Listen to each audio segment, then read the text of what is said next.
Hey YouTube, Calgunandprep here, and today we're going to review our setup on how to load 357 SIG on a Lee Precision Loadmaster reloading press, along with Lee Precision 357 SIG steel dies, as well as using their Pro Auto Disc powder measure.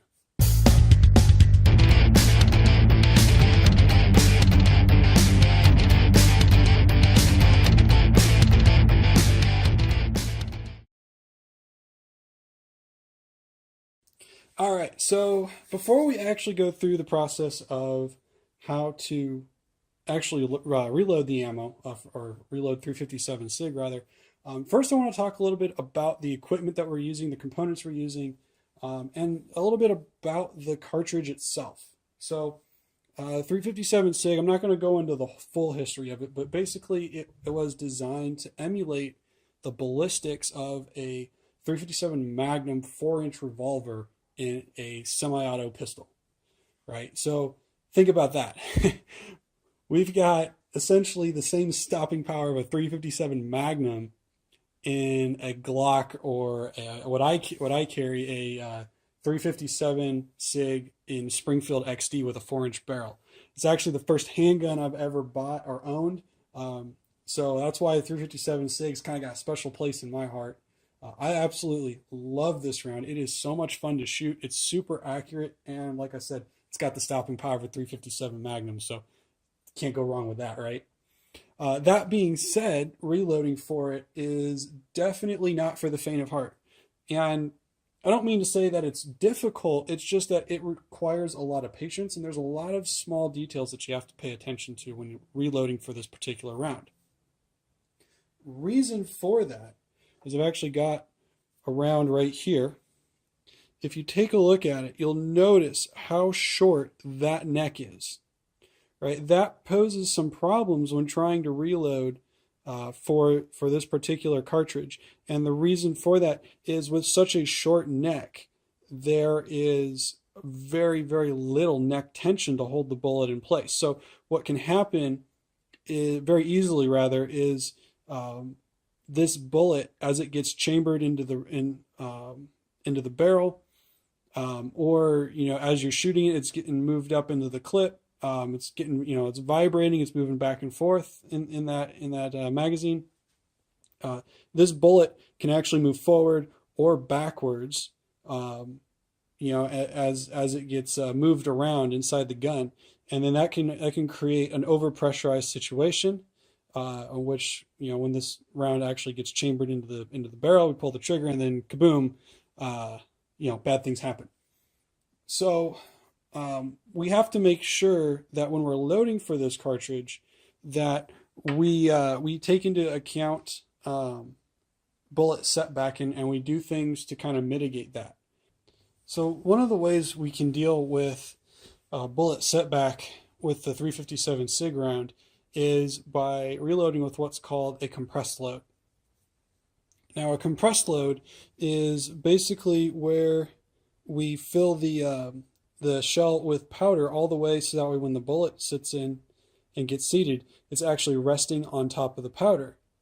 And what that does is when the round gets chambered into the barrel, right, that bullet doesn't get pushed back any further into the case. The other way that we prevent bullet movement, both setback and I guess reverse setback or forward motion, is with the factory crimp die from Lee. So with those two techniques or methods combined, we can really prevent the bullet from moving around inside the case after it's been loaded, and we can make sure that the pressure level remains at a safe constant. Now, when working with a compressed load, it's very important that you select the right powder to use. If you use a powder that burns too fast and you put too much into the case, you're going to create way too much pressure, and again create that dangerous situation where when you pull the trigger, the gun will explode in your hands. At very best case scenario. Obviously, a lot worse could happen if you create too much pressure. When doing research, I found that the accurate number 9 powder was the best powder to use. It actually had load data available for it with the compressed load, um, with a 124/125 grain 9 millimeter bullet. One thing to note, real quick, I don't think I mentioned this before, with the 357 SIG, it was originally designed to use a 357 bullet, um, but it was later changed, and the standard now in all modern firearms chambered for 357 SIG is to actually use a 9 millimeter bullet, so or 0.355 inches in diameter. So when I was looking around for components to reload 357 SIG relatively cheap, I actually came across these guys right here, this company, Accura Outdoors. AccuraOutdoors.com is their website, and they actually make a variety of different bullets for reloading. They've got some in 30 cal designed specifically for 300 blackout, both super and subsonic loads, which I thought was really awesome, and a really good price point as well. But they've also got 380, 9 millimeter, 40, 45, all the major popular handgun calibers. So I was looking at their 9 millimeters, and they made a 9 millimeter bullet that matched the load data that I was looking at. And when I called them up and asked if they had any experience with 357 SIG and their 9 millimeter bullets, they said that they didn't have any. They don't know of anybody who's tried it. They couldn't really give me any guidance one way or the other. So, but they didn't just say sorry, give it a try, let us know. They actually offered to send me a couple of trial packs of their 9 millimeter 124 grain flat point and jacketed hollow point bullets to try out. So part of this video is not just how to reload 357 SIG on the Lee equipment, but also we're going to test out these Accura bullets, and hopefully we get really good accuracy and consistency out of them. I really hope so, because like I said, the price point on their 9 millimeter bullets was really low. So I'm hoping that, crossing my fingers, that I found a good source of inexpensive 9 millimeter bullets that I can share with you guys. That being said, there are a couple things when you're looking for 9 millimeter bullets to load 357 SIG with. The first one is that you need to make sure the bullet is straight walled. So I've got some bullets, one of the Accura outdoor bullets, and there we go, focused on the bullet there. As you'll notice, you can't really see it with the naked eye, but this is actually a straight walled bullet. I've mic'd it. It's 0.355 inches, both up here where it starts to curve and down at the base. That is important. Some 9 millimeter bullets will actually start to taper right away, and or they won't have enough of a straight wall there for you to actually set into the case and then get a good crimp on it. The bullets that start to taper a little bit earlier, they're not going to work for 357 SIG.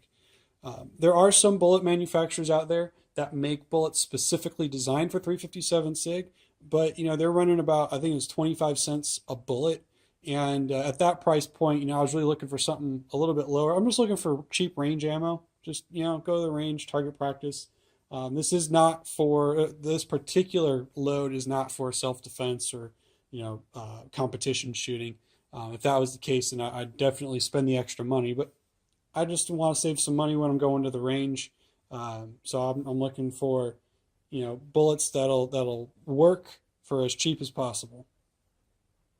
The other thing is, make sure that the bullets have a flat nose. The round nose bullets, while you may see some factory ammo loaded with round nose, they're typically not going to work very well for reloading. Stick with the flat nose. Way better consistency, way better, way easier to load. Just less problems overall. All right, guys. So again, AccuraOutdoors.com. We put a link to their website down in the video description. along with all the other links that we've got from this video. But please go check them out at the very least. They helped support us, so we ask that you go and help support them in return. Next, we need to talk about the equipment. Before I get into the dies and how to set up these dies, because these dies require a little bit extra attention, and the process for setting up these pistol dies compared to the standard process for the other Lee pistol dies, not quite the same. But before I get into that, I want to talk about a couple of other pieces of equipment that you're going to absolutely have to have when reloading 357 SIG. So one of those things we're going to absolutely need is this, a case gauge. Now this is a case gauge from Shooter's Box. It's a company out of Massachusetts. They make all their products on their own CNC machines right there in good old USA. I bought this one off Amazon. I think it's about $20 roughly shipped. I paid $20 for this one delivered to my door. This one is specific to 357 SIG. They've got a bunch of other ones, 45 gap, 10 millimeter, 38 super, as well as all the standard stuff, 9, 40, 45, ACP, blah, blah, blah. Rifle cartridges, 7.62 by 39, 223, 12 and 20 gauge shotgun, right? And what's really cool about these guys is they make all the hard stuff. So like I said, 357 SIG, 45 gap. Those are pretty hard caliber case gauges to find. They've also got 45 long Colt and some of the old cowboy action type stuff. So we've got a link to their stuff on Amazon down in the video description. You can go check it out. But this is a really well made case gauge. Now, why is this so important? Because you could technically check headspace with your gun, right? Just drop it in the gun, make sure it chambers, and then make sure it ejects. Well, I'm not going to check loaded ammo in my house by putting it into my gun and then racking it into the chamber. I've got little kids at home. That's just not safe, right? There's always the potential for an accidental fire, and if there's any chance within the home, to me that's not an acceptable risk. So by having a case gauge, I can check the headspace without having to drop it into my firearm. Just drop the round in like that, and you'll notice that there's two different shades of metal there, right? Two different polishes. What we want to make sure is that the bullet does not rise above this upper part and doesn't sit below this lower part here. Right? So if I run my finger across, I should not feel any ridge. This should be totally smooth, which it is. What that means is that the distance from the shoulder to the back end of the case is the correct distance, right? And I know that because of this case gauge, when this bullet gets fed up the ramp into the barrel, that it's going to chamber correctly and the slide's not going to stick back. Other thing that we need to have when reloading 357 SIG is a micrometer that measures it at the very least in thousandths of inches. Now this particular one will actually go to 10,000ths of an inch. So it's more precise than we need, but we must have it at least go to 3 spaces after the decimal point, or thousandths of an inch. The reason for that is we need to make sure that this bullet is absolutely no longer than 1.40 inches long. Sorry, 1.140 inches long.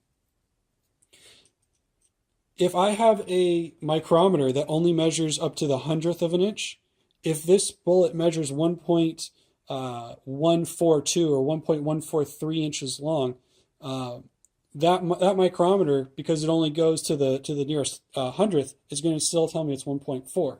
I want to make sure it's 1.40. Right? In this case, this particular round is 1.131. So I know that it's below the max overall length, and it's going to be okay. It's safe to fire. So the combination of the micrometer measuring the overall length plus the case gauge measuring headspace, I know that my reloaded ammo is going to function. It's going to be safe to shoot before I get out to the range. That's important because if something goes wrong and my ammo is not loaded correctly, I don't want to find out when I get to the range where I can't do anything about it. I want to know about it when I'm sitting next to my reloading press and I can do something about it. All right, so next, let's talk about the dies and the rest of the equipment on the reloading press itself that we're going to need. So first and foremost, when we're dealing with a progressive press of any manufacturer, we need to make sure that we've got the right shell plate. Well, a 357 SIG round uses the same shell plate as both 9mm and 40 cal. And 38 Super typically fits the same as well. But if you reload for 9, if you reload for 40, you're going to have the same shell plate already. Same thing for the case feeder and feeder tubes on the Loadmaster. It's a small pistol size. So again, if you load 9 or 40, you're going to already be set up for on the case feeder system as well. I do not yet have the automatic bullet feeder for the Loadmaster, but if you do and you load for 9mm Luger, then you're going to be set up and ready to go with that as well. All right. On the dies themselves, it's a little bit different on how to actually install and set these up and get them dialed in. So typically on your decap and resize die, you're supposed to raise the shell plate up to the top. You're supposed to screw the die in until it touches, and then you lower the shell plate and you back the die away from the bottom, like half a turn or something like that.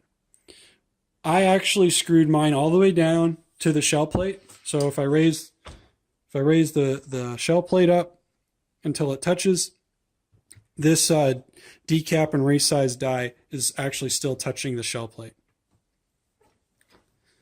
Station 2 obviously stays empty. Station 3, the powder through expansion die.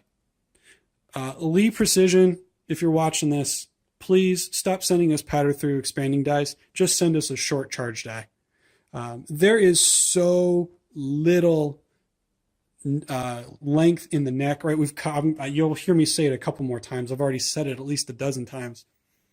That neck is so short. There is hardly any tension at all to hold the bullet in place. So typically what you're supposed to do is screw that die all the way in, and then till it touches the plate again, and then back it off like a full turn or something like that. I ended up backing this thing up like 3 or 4 full turns because what it was doing is it was expanding that case mouth too much. So to the point where when I would index it to the 4th station to do the bullet seating, the bullet would actually just drop straight in. And there was nothing there whatsoever to hold the bullet up. So what I did is I actually installed it very similar to I would a charge die for rifle. With the charge die for rifle, you actually put the empty case in the shell holder, index it to station 3, raise the shell up into the turret head here, and then you take the charge die and you screw it into the turret head until it makes contact with the shell. That's how I did it with. That's the approach I took with the powder through expanding die. This thing, like I said, I backed it out so much that it does not do any expansion whatsoever. I get good consistent powder drops, and I don't have to worry about expanding the neck case too much. And I've still got a little bit of tension, so that way at least the bullet will sit there. It won't just drop straight into the case. It'll kind of sit there a little bit until I run it up into the bullet seat die. Bullet seat die. Now, it is absolutely critical that you pay attention to the bullet seat die.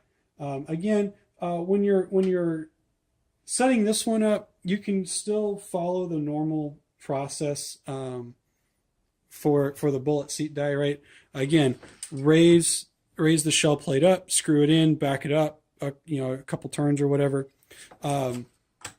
You are actually you need to be aware though of what you're doing, because when I first set this up and I just followed the Lee instructional video, I ended up pushing or having the die too far into the turret head, and it would actually buckle the shoulder of the case.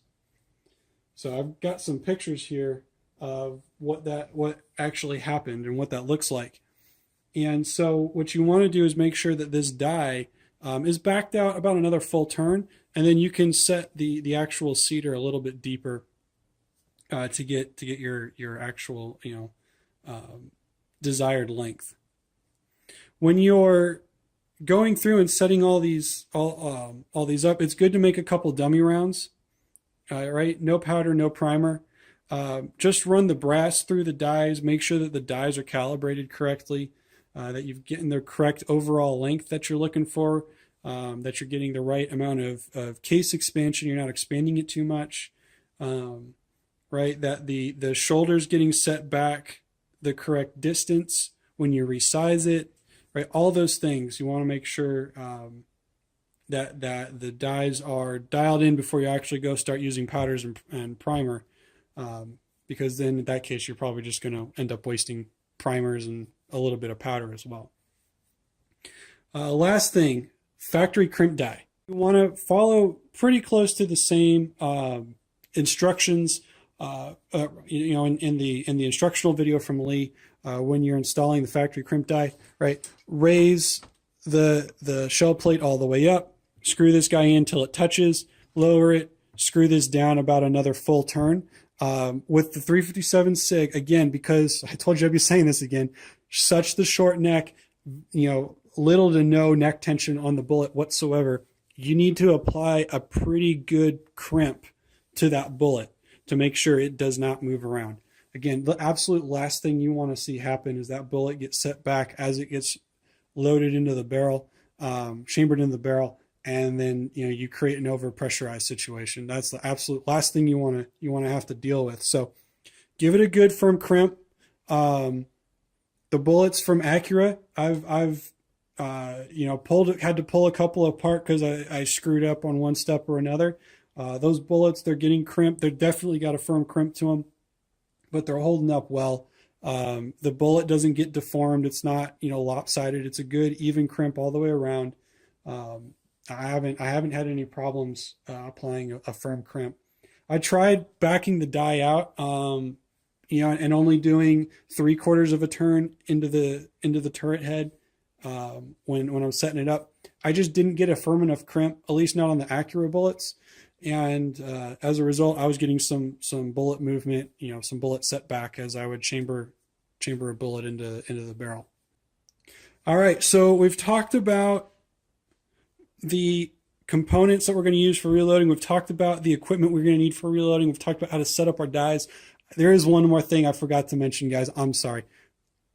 If you're going to use the auto disc powder measure, just do yourself a favor. Throw away the little discs with the pre-drilled different size holes in it, and get yourself the charge bar for the auto disc powder measure.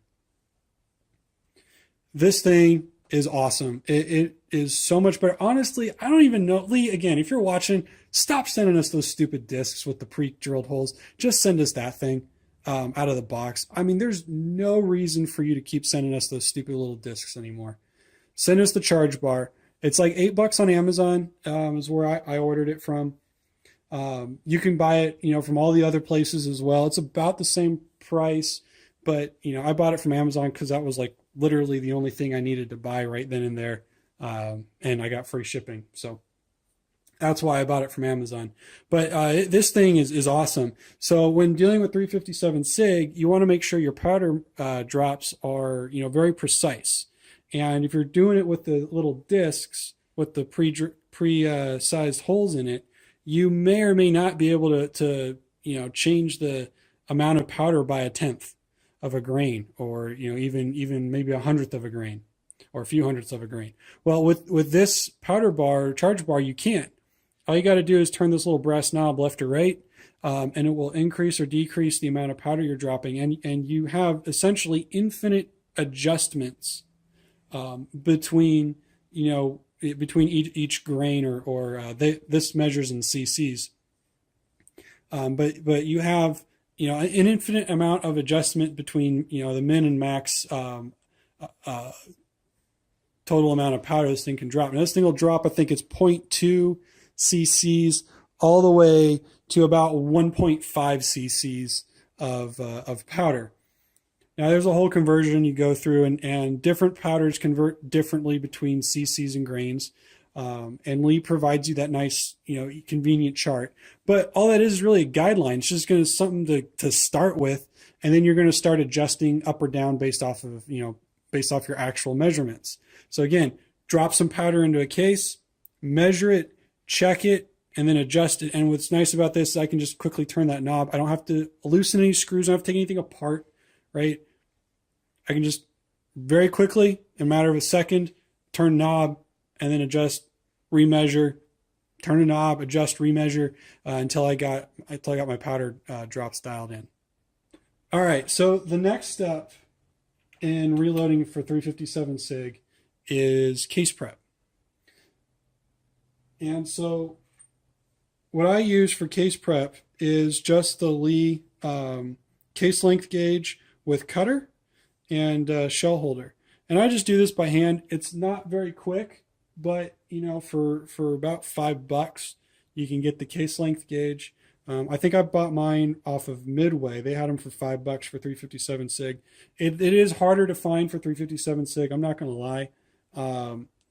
But I found it for about $5 on midwayusa.com. But anyhow, you just take the shell, slide it in the shell holder, screw down the little stop there. And if you want, you can put it into a drill and you can use the drill to spin it. But I just take the case length gauge with the cutter, just drop it in and spin it around. That's all you got to do. After you're done trimming it to length, you take the chamfer tool and you stick it on the inside and just kind of wiggle it back and forth. And then you want to do the outside as well. And what that's going to do is it's just going to clean up the inside and outside edge of that piece of brass. I do want to point out that when you're using the Lee case length gauge, the SAMI spec for max case length on, let me get this in focus here, hang on.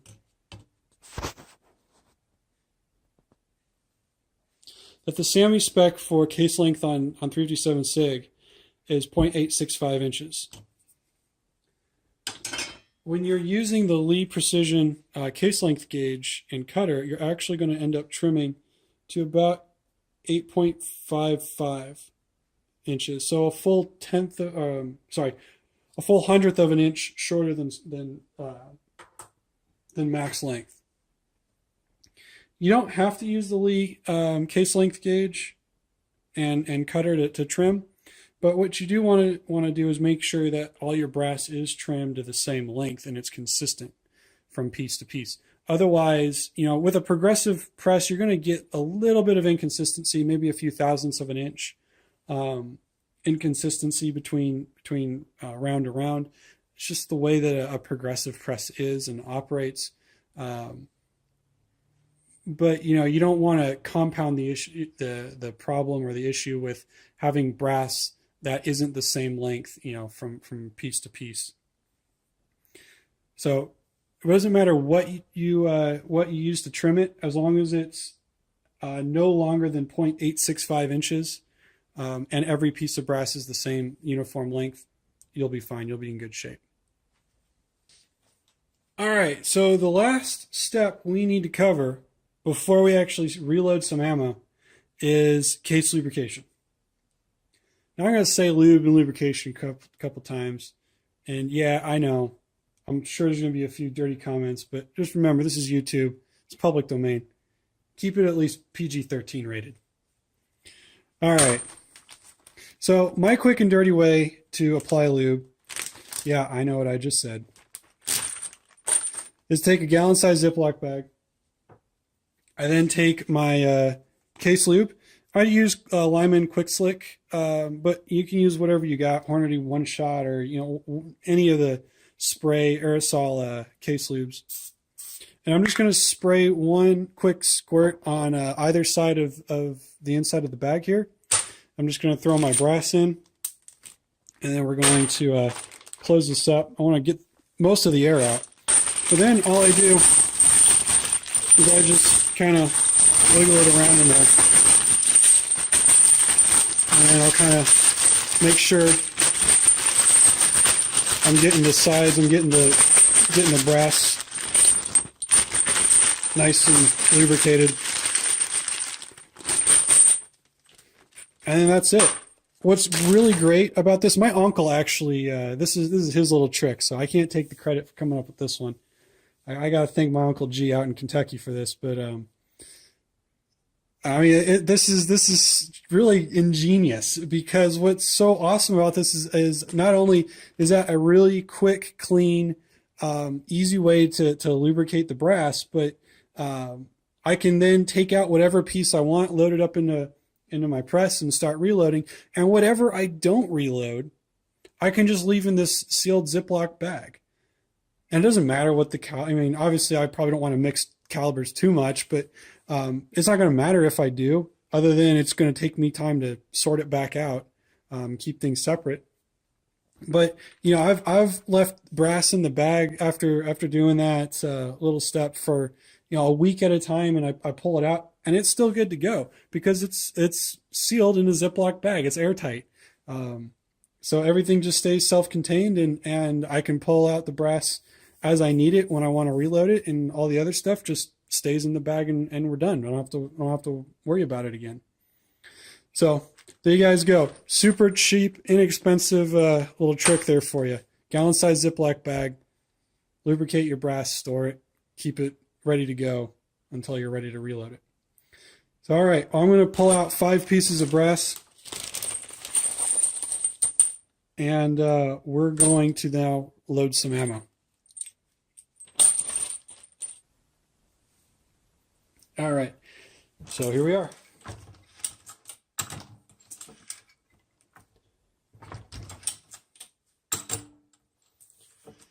And as I am operating the press, I'm looking down into station number 2 here. Can't really see it because it's behind the powder measure, but I'm looking down into station number 2, and I'm making sure that the primer pocket gets filled with a primer. The primer actually gets seated into the piece of brass before I go and drop my powder into the case. So checking to make sure there's a primer in it. Case has powder, and then we index. Now you're going to get some powder splash, is what I call it, when you index from station 3 to 4. Just because we're running a compressed load on this particular load with the 357 SIG, so there's, you know, the powder is going up beyond the case shoulder there. We're filling it, you know, we're just putting that much powder in it. But, you know, because of that, that's why we're using accurate number 9 powder. It's a slow burning powder. The load data for this particular load, using these types of bullets, calls for a compressed load using accurate number 9. So we're not, you know, doing anything dangerous. We're not, you know, just throwing as much powder as we can possibly fit into the case, just because we want it to go as fast as possible. Now that's what the load data says to do, and we're running a compressed load. That way, when the bullet gets seated into the case, it's actually going to rest on top of the powder, and that's going to help prevent bullet setback, right? Because we've talked about bullet setback with the 357 SIG and the dangers that can cause. You know, this is already a high pressure round. We don't want to increase the pressure anymore and potentially make it unsafe. So I'm going to set the bullet right in there, and I'm going to hold it and guide it up into the die just to make sure it doesn't, you know, tilt sideways or anything like that. And then I'm going to press down, and again, I'm checking number 2 to make sure that the primer got seated. And case shell fell down, so I'll set it back up. And index into number 3, and again, make sure that there's powder in there. Put the bullet in. I'm going to hold it with my fingers until it gets into the die. And now that I've got a bullet in station number 5, the factory crimp die, I need to make sure that I don't just stop as soon as I hit pressure or resistance rather at the bottom of the stroke. I want to make sure that I actually go a little bit beyond and force the crimp die.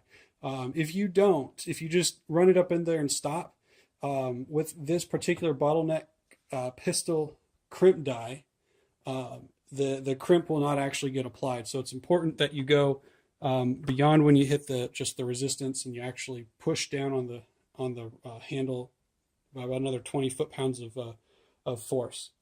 So again, making sure number 2's got a primer and then index. So now we've got number 5. And what I'm going to do is I'm going to take my case length gauge, I'm going to drop it in there, make sure that it head spaces correctly, and there's no ridge as I run my finger over the top of it, so we know that it's within spec for head space. And then we want to check our overall length, and we are at 1138, which is damn near perfect. And again, we just want to make sure that the mic's going to zero out, that it's not, misadjusted. And there we are. So there we have it, guys. Loading 357 SIG on a Lee Loadmaster press with Lee with Lee precision dies. Doesn't get much better than that. So next thing we got to do is we got to go hit the range now, and we'll see how well these guys perform. Again, we're using Acura bullets in this load. Acura Outdoors, you see the logo down there. I'm testing these out. Like I said, there's really no load data out there with using these bullets. So they were kind enough to send me the sample packs, and we're going to test these out. I've got the hollow points as well as the flat points that you see here. So I'll finish loading these up, and we'll go out to the range and give them a shot. All right, guys, so here we are. We're at the range, and what we're going to do is we are going to test a couple of loads, a couple of our reloads, rather, using the Acura bullets. So I've got some reloads here, and then I brought my factory ammo with us as well. All right. So first off, what we're going to do is we're going to function test 10 of these reloads. We want to test them safe to shoot, make sure that they're not going to blow up. Basically, they're going to explode in my hands, because that's the risk when you're reloading. So we're going to function test these, and then I've got 10 more that I'm going to do an accuracy comparison against. So we're going to actually test the accuracy of the factory ammo against the reloads, and we'll see what we come up with.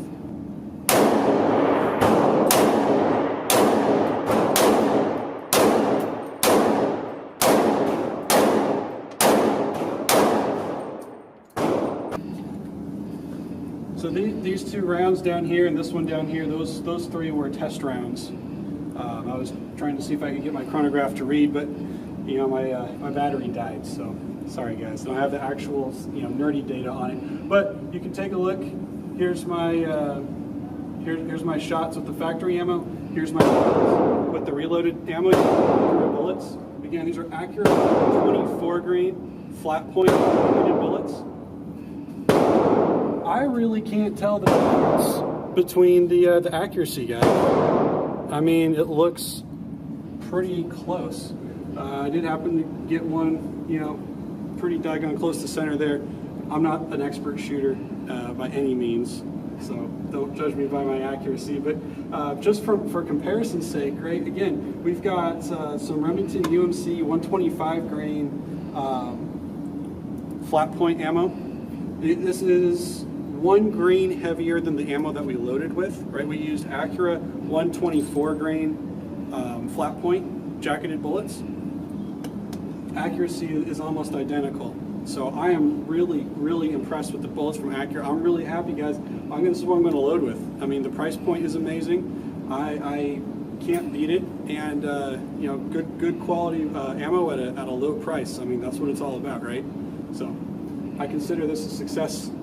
Thanks for watching. I hope you enjoyed it. I know this was a long video, but there's a lot of details when it comes to reloading, especially a bottleneck pistol cartridge like 357 SIG. There's a lot of dangers involved if you don't pay attention, you don't know what you're doing. So I hope now that after watching this video you feel confident and feel competent as well that you're capable of reloading this somewhat tricky cartridge.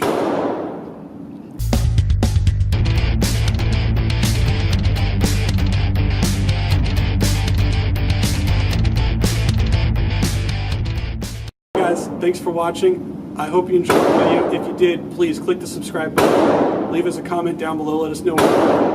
Happy shooting.